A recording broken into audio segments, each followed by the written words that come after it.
इनके सामने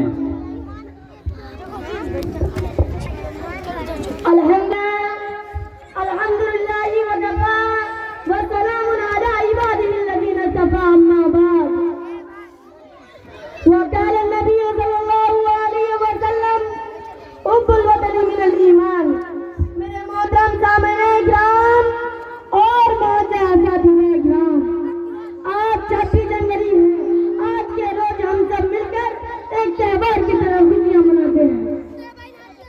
इस दिन की खातिर हमारे बड़े बुजुर्गों ने अपना खून बहाया है। हज़रात, मैं इब्तिदा जंगे आजादी का एक वाक्य सुनाता हूँ जिससे मालूम हो जाएगा कि हमारे उलमा किराम ने जंगे आजादी कैसे लड़ी। जब अंग्रेज ने मुसलमानों की तबाही व बर्बादी को आम करना चाहा तो उसने एक जालिम व जाबिर और मुतकब्बिर व जलील तरीन आदमी को पंजाब का गवर्नर बनाया, जिसका नाम तारीख में रंजीत सिंह रखा।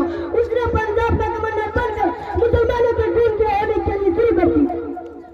औरतों को कत्ल किया, औरत को बेआबरू किया, उनके जायदाद लोग को अपने कब्जे में लिया। गर्व यह है कि हर तरफ से मुसलमान को परेशान किया।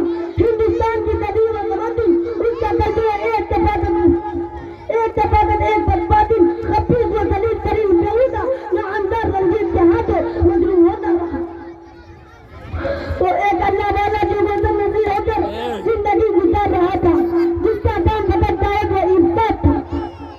जब वतन वासियों की इस तरह बेहुरमती देखी, जब चमनिस्तान हिंद की गलियों पर मुर्दगी का असर पता टूटते हुए मासूम बच्चों की हतक व बेहुरमती का रिवाज पाया तो मैदान जहाद में कूद पड़ा और खैबर से पेशावर कन्याकुमारी को फतह करता हुआ बालाकोट के जाने पर आते हजरत रंजीत सिंह ने हजरत की खिदमत में पैगाम भेजा कि यहाँ तक के इलाका आप ले लो। मगर हजरत सैयद अहमद शहीद रहमतुल्लाह अलैह ने फरमाया, मैं जमीन की तलब में नहीं हूँ, मुझे मालूम जायदाद की तलाश में नहीं हूँ, मैं दौलत का पुजारी नहीं हूँ, हुकूमत सल्तनत का मुतमन्नी नहीं हूँ। मेरा ये कदम दीन इस्लाम की हिफाजत के लिए उठा है। मेरा कदम सियासत और बर्बरियत को खत्म करने के लिए उठाया।